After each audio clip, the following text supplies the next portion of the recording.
today is May 23. Meron ulit tayong racket. So, ito lang yung dinala ko. So, ayan. Karga-karga na naman natin. Ang maliliit lang. Kasi, hindi naman talaga siya ang pinaka-bride. So, invited lang siya ng friend niya for a wedding. So, ako daw mag-makeup po sa kanya. Bali, regular client ko na rin talaga yon. So, ito muna yung sinuot natin today para comfortable din. Ayan. Papunta tayo ngayon doon. Bali, sa may Caldia naman tayo ngayon. Nandito na tayo ngayon sa labas. Then, maghahanap na lang ulit ako ng taxi papunta doon sa mismo rin. So, patawid ako ngayon. Naghahanap ako ng taxi.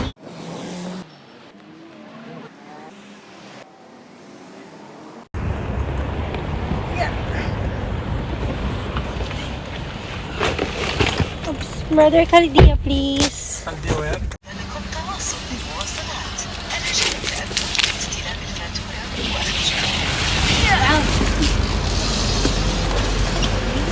Hinahanap ko na lang ang mismo entrance. I think this one.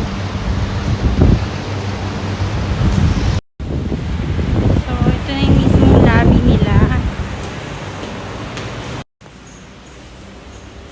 So, ayan, nandito na ako sa mismo Philippines. Tinawagan lang niya ako nakaraan na gusto niya daw ulit sa akin mag-makeup.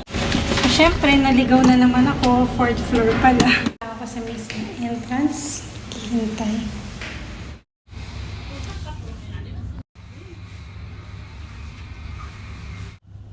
Hello! So, yun na nga. Natapos na yung ito. Bit-bit ulit siya. Kaso, hindi ako nakapag-video. Kasi nga, syempre dahil Arabic yun, bawal talaga. Good that you come early, you know, because it's 7 o'clock. I don't know how to put makeup really. Still pretty, madam. It was a few, last time it was really nice. Yeah.